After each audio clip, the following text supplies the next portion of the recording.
నీతి కథలు టీవీ. ఆనందగిరి అనే ఒక పెద్ద పల్లెటూరు. ఆ ఊరికి పెద్ద కాపు భూపతి గారు. ఆయనకొక అందమైన గుణవంతరాలైన కూతురు తేజస్విని ఉంది.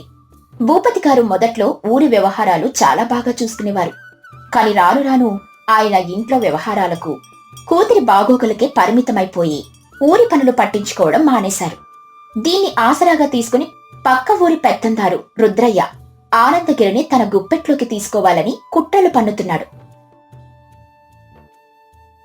ఉదయం పూట ఆనందగిరి రచ్చబండ దగ్గర ఊరి పెద్దలు సూరయ్య, రామన్న, పుల్లయ్య కూర్చొని బాధగా మాట్లాడుకుంటున్నారు. ఏందయ్యా రామన్న, మన ఊరి పరిస్థితి రోజురోజుకి తీసుకట్టుగా మారిపోతుంది. మన పెదకాపు భూపతి గారేమో గడప దాటి బయటికి రావటంలా రచ్చబండెక్కి నెలలు గడిచిపోయాయి. అవును సూరయ్య, ఆయన అంతఃపురం లాంటి ఆ భవంతిలో కూర్చుని కూతురు తేజస్విని ముచ్చట్లు చూసుకుంటూ కాలం గడిపేస్తున్నాడు. 10 ఊళ్లకు పెద్ద దిక్కుగా ఉండాల్సిన మన ఆనందగిరి ఇప్పుడు దిక్కులేని పక్షిలా మారింది. ఈ అవకాశాన్ని చూసుకొని ఆ రుద్రయ్యగాడు రెచ్చిపోతున్నాడు. నిన్న మన ఊరి చెరువు కట్ట తెంచటానికి రుద్రయ్య మనుషులొచ్చారు. ఎవ్వరూ అడిగేవాళ్ళు లేరని వాళ్ళ ధీమా. వాళ్ళ ఆగడాలు ఆపకపోతే మన ఊరి భూములన్నీ వాడి పరమైపోతాయి. మనల్ని ఎవరయ్యా కాపాడేది? అప్పుడే అటుగా వస్తున్న వీరయ్య వాళ్ళ మాటలు విని ఆగుతాడు. వీరయ్య ఎంతో చురుకైన, ధైర్యవంతుడైన యువకుడు. పెద్దలందరికీ నమస్కారం. ఎందుకలా బాధపడుతున్నారు? నాయకుడు నిద్రపోతే ప్రజలు మేల్కోవాలి కాని ఇలా దిగులు పడుతూ కూర్చుంటే సమస్యలు తీరుతాయా? ఏమో వీరయ్యా, పనులు చెయ్యాలంటే అండ కావాలి గదా.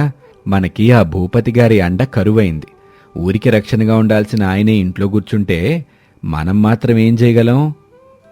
భూపతి గారికి ఊరంటే ప్రేమ లేకపోలేదు. ఆయనకు వయసు మీద పడింది. దానికి తోడు కూతురు మీద ఉన్న అమితమైన ప్రేమ ఆయన కళ్లకు గంతలు కట్టింది.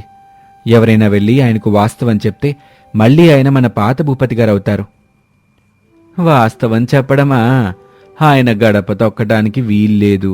ఆయన పాలేరు కొండయ్య ఎవ్వరినీ లోపలికి రానివ్వటం లేదు. పైగా రుద్రయ్యతో కొండయ్య కూడా చేతులు కలిపాడని ఊళ్ళో అనుకుంటున్నారు. అలాగా?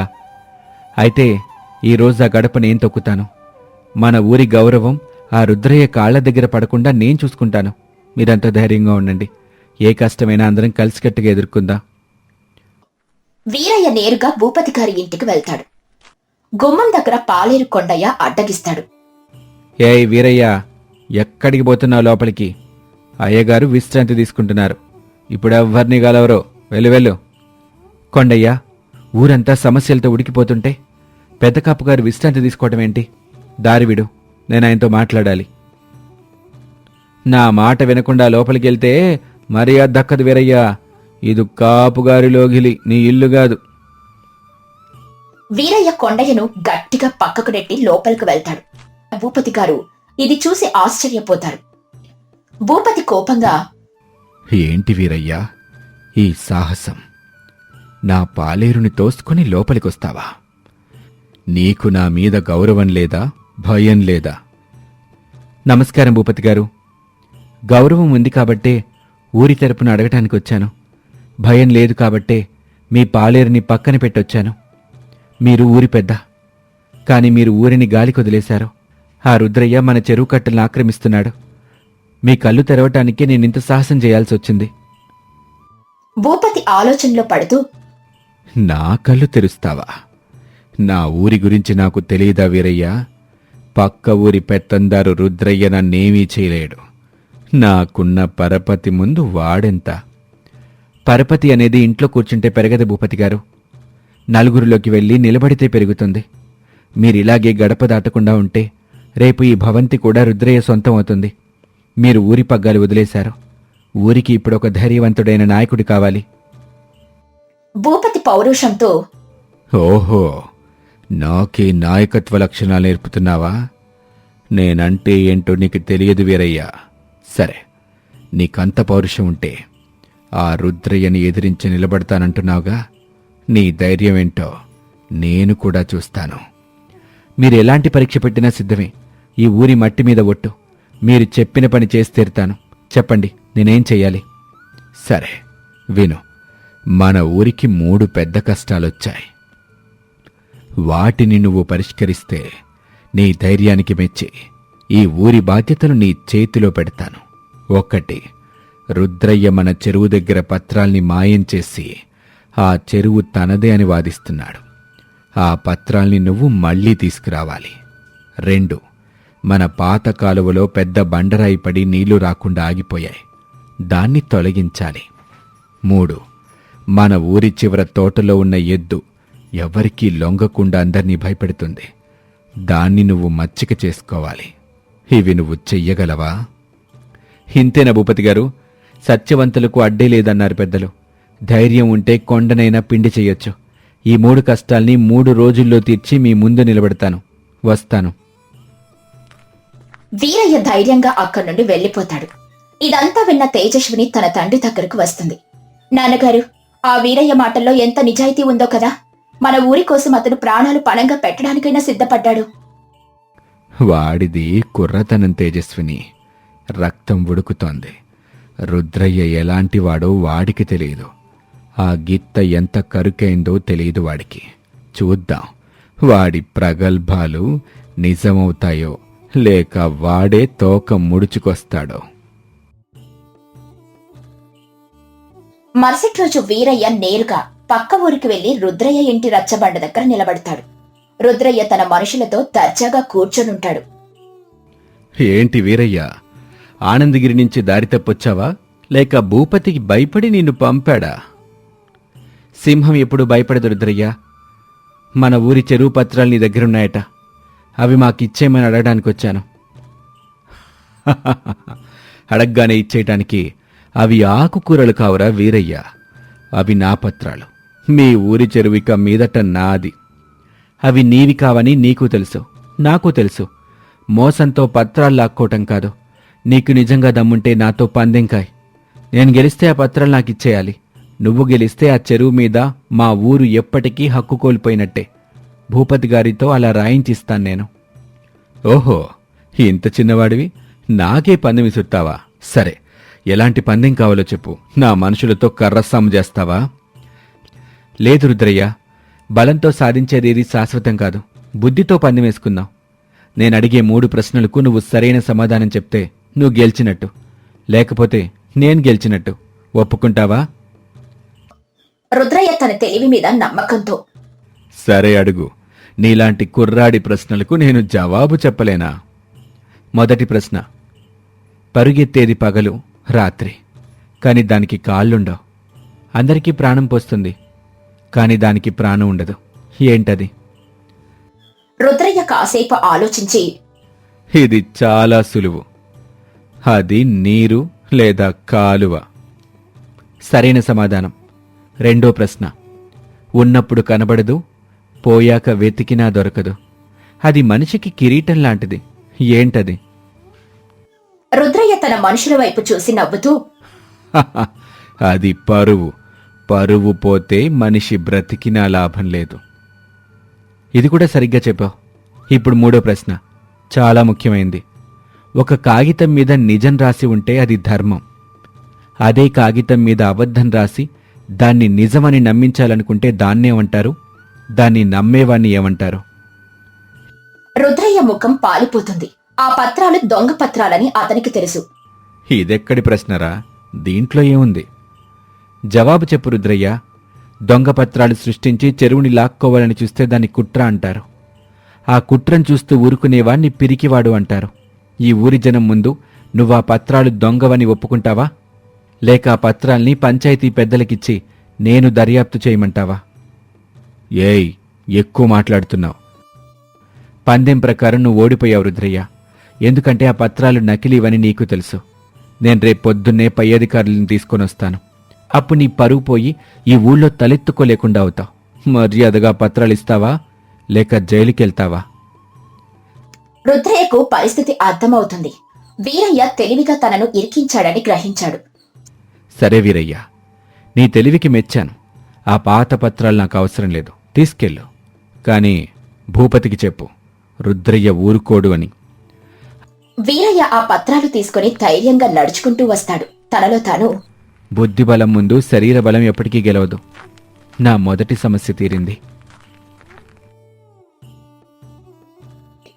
ఇక మరుసటి రోజు ఆనందగిరి గ్రామస్తులందరినీ వీరయ్య ఎండిపోయిన కాలువ దగ్గరకు పిలుస్తాడు.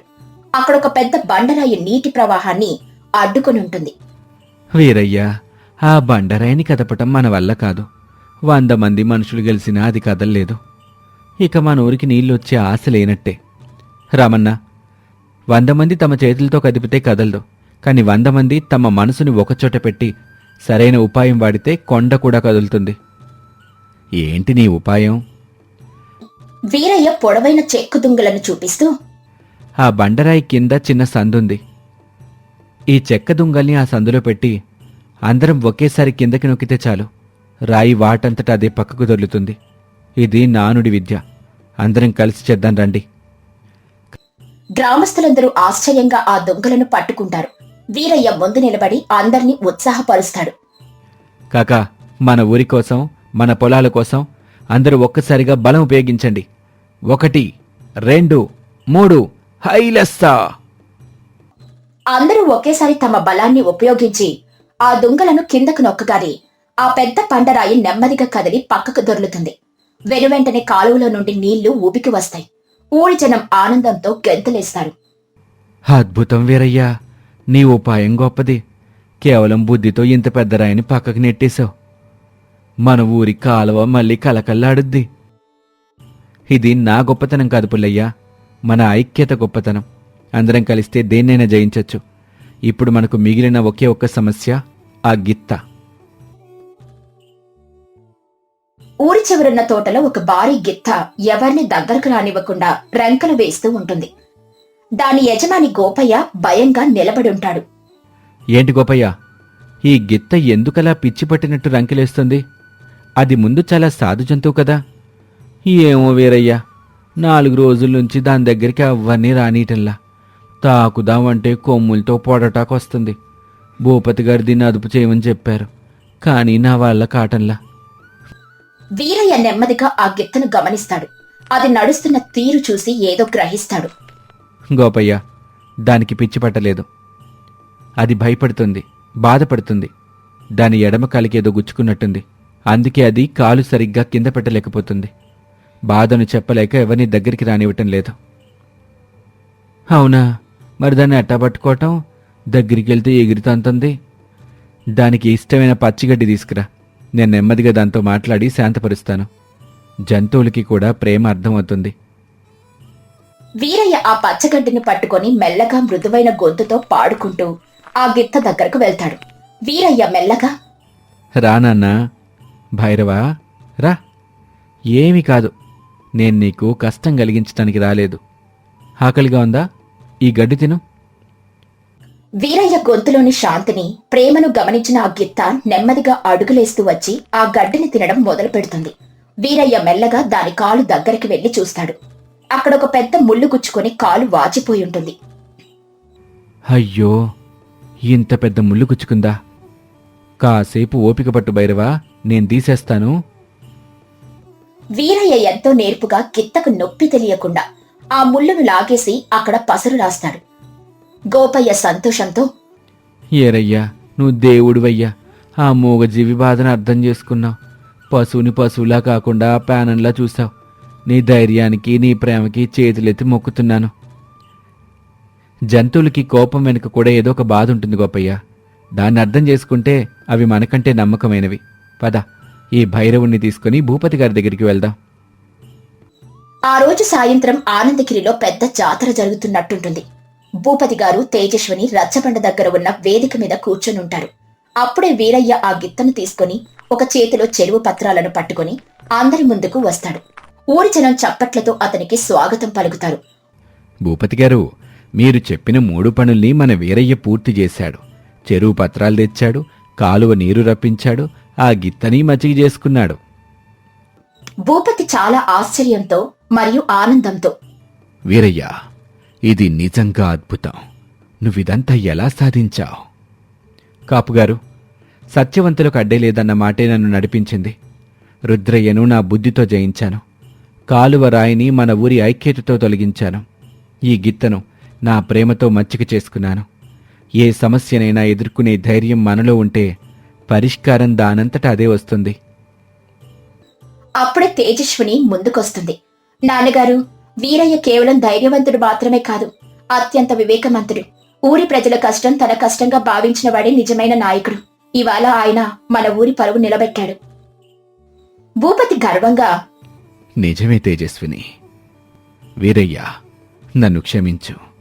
నా అంతఃపుర సుఖాల్లో పడి నా ఊరిని గాలికి వదిలేశాను. నువ్వు నా కళ్ళు తెరిపించావు. నా సవాలులో నువ్వు గెలిచావు.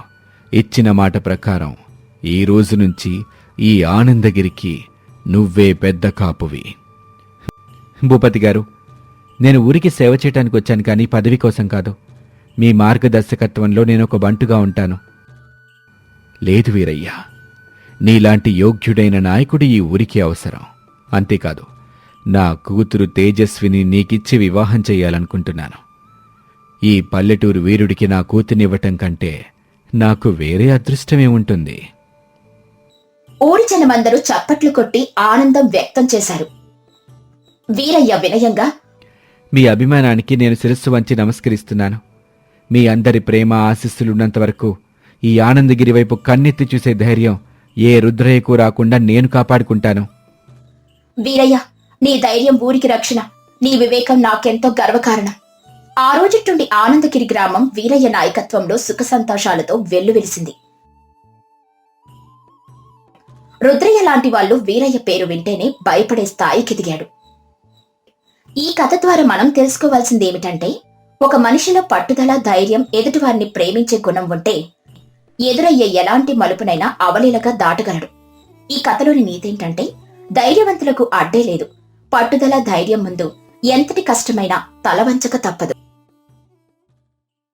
1915వ సంవత్సరం. రామాపురం గ్రామం. పక్కూరు నుండి వస్తున్న జమీందారు భద్రయ్య, ఆయన భార్య రాజమ్మ, బావ కోటయ్య దారిలో భారీ వర్షంలో చిక్కుకుపోయి ప్రాణభయంతో ఒక పేద ముసలవ్వ గంగవ్వ గుడిసెలో తలదాచుకుంటారు. ఏమండి భద్రయ్య గారు, ఈ వానేంటి దేవుడా, రాక్షసుల్లాగా మీద పడుతుంది. నా ఖరీదైన పట్టు చీర అంతా బురద అయిపోతుంది. ఈ చలికి నా కాళ్ళు చేతులు బిగుసుకుపోతున్నాయి. అసలు పక్కూరులో ఆ పెళ్లి భోజనం ముగించుకొని రాత్రికి రాత్రి ఎందుకు బయలుదేరాలి? నా మాట వినకుండా ఈ అర్ధరాత్రులు ప్రయాణం పెట్టుకున్నారు. ఆగు రాజమ్మ, దేవుడి మీద కోపం నా మీద చూపిస్తావేంటి? ఆకాశంలో మబ్బులు గమ్మేసరికి వాన రాకముందే ఊరు చేరుకోవచ్చనుకున్నాను. కానీ ఈ వరుణదేవుడు కక్షగట్టినట్టు ఇలా కుండపోతగా బోస్తాడని నాకు తెలుసా? అసలు ఈ చీకటి దారిలో ఎద్దుల బండి బురదలో ఇరుక్కుపోయింది. ఆ బండిని అక్కడే వదిలేసి ప్రాణాలు అరచేతిలో పెట్టుకుని ఈ గుడిసె దాకా పరిగెత్తుకుంటూ వచ్చాం. బతికున్నందుకు సంతోషించు. బావా భద్రయ్య, నేను చలికి చచ్చిపోయేలా ఉన్నాను. నా ఎముకలొనిగిపోతున్నాయి. ఈ గుడిసె పైకప్పులో నుంచి కూడా నీళ్లు గారుతున్నాయి. అసలు ఇది ఇల్లేనా? పందులుండే కొట్టంలా ఉంది. ఈ దరిద్రపింట్లో మనమెట్ట తలదాచుకోవాలి? ఏ మూల చూసినా బూజు, చెత్త.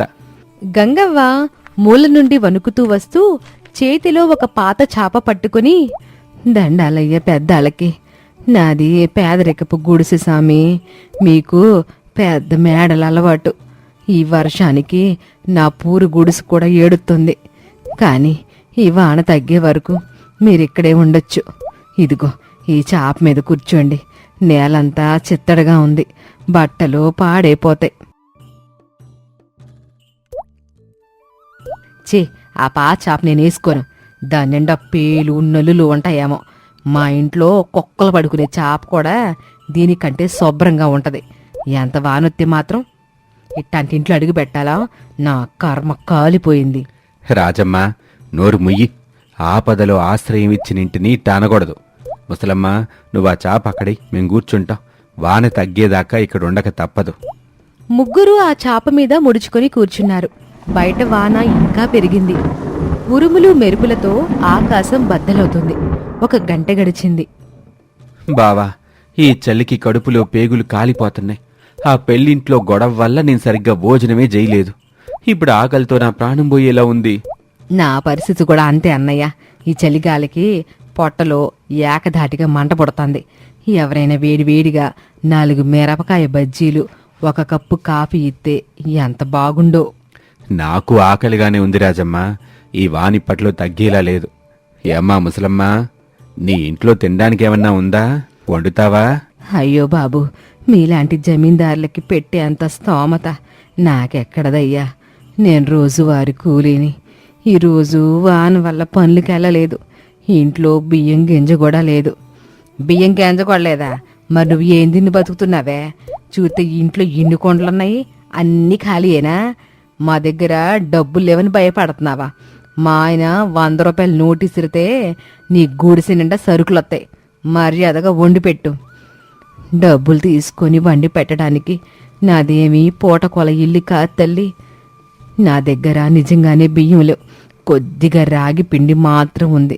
పెరట్లో కాసిన 2 వంకాయలు, 4 పచ్చిమిరపకాయలున్నాయి.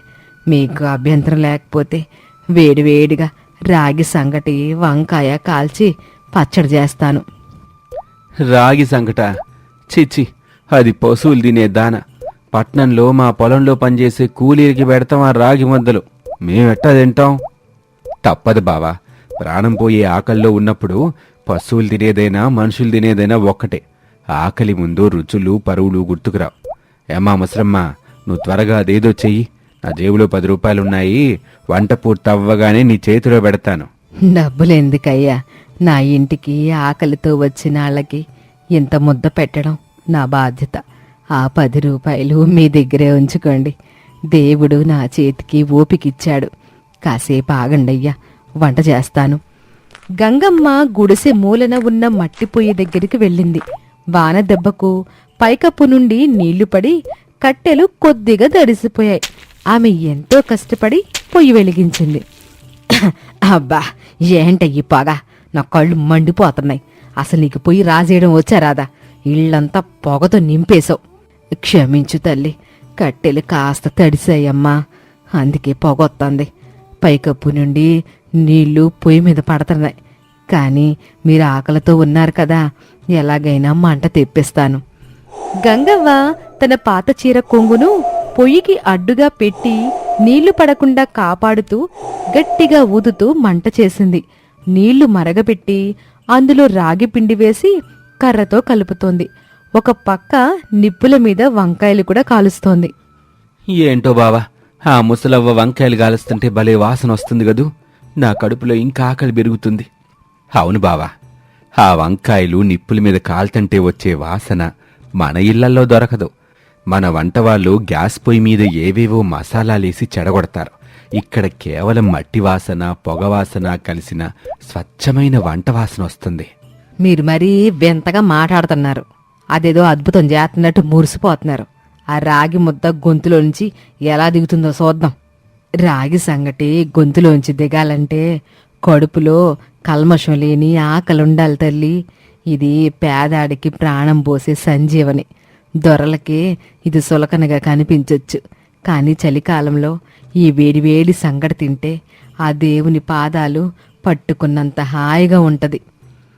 గంగవ్వ రోట్లో కాల్చిన వంకాయ, పచ్చిమిరపకాయలు, కొంచెం చింతపండు, వెల్లుల్లి వేసి దంచుతుంది. ఆ ఘాటైన వాసనకు గుడిసెలో ఉన్న ముగ్గురికి నోరూరుతుంది. గంగవ్వ అరిటాకులు కోసుకొచ్చి ముగ్గురి ముందు పరిచింది.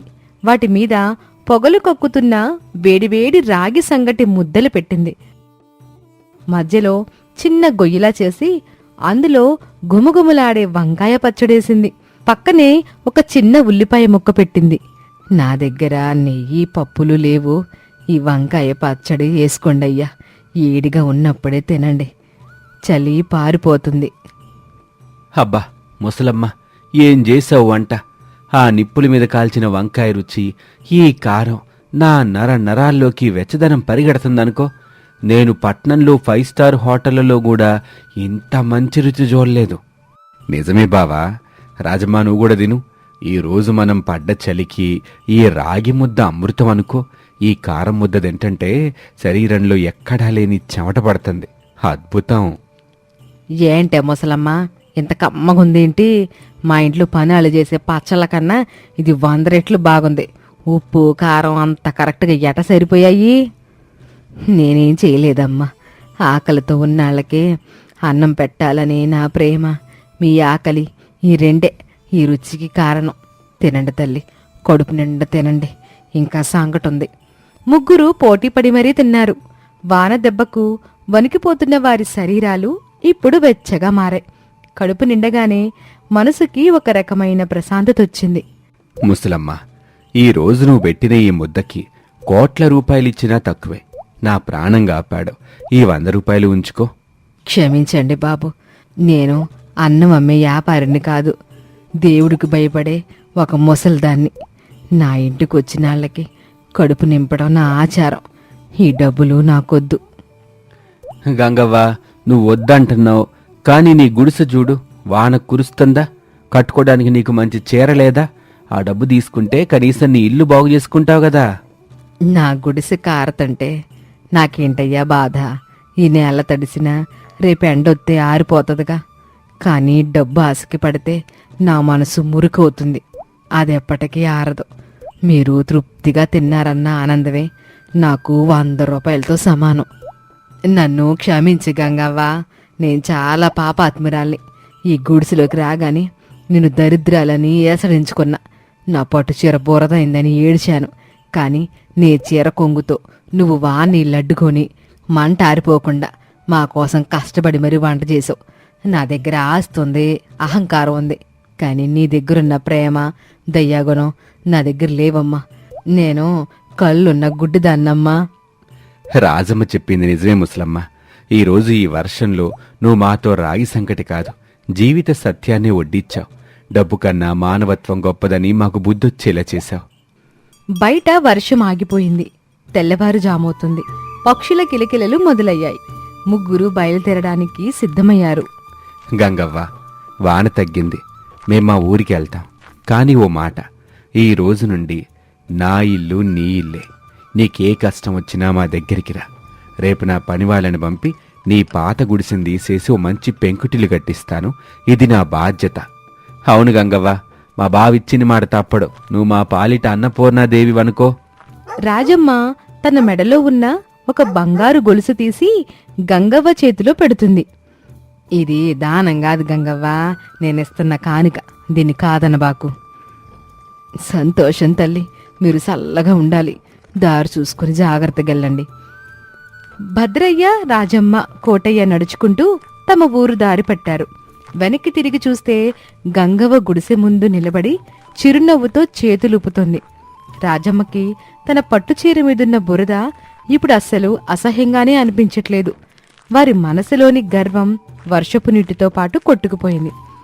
ఆ వర్షం రాత్రి రామాపురం జమీందారు కుటుంబానికి ఒక కనువిప్పు కలిగించింది. ఆకలనేది పేద ధనిక భేదం చూడదని, స్వచ్ఛమైన ప్రేమతో పెట్టే అన్నం రాగి ముద్దైనా అమృతంలా ఉంటుందని వారు గ్రహించారు. గంగవ్వ నిస్వార్థ సేవ ఆ ఊరికి ఒక గొప్ప ఆదర్శంగా నిలిచింది. కొద్ది రోజుల్లోనే గంగవ్వకు భద్రయ్య కట్టించిన కొత్త ఇల్లు సిద్ధమైంది. అప్పటినుండి రాజమ్మ, గంగవ్వ సొంత అక్క చెల్లెల్లాగా మెలిగారు.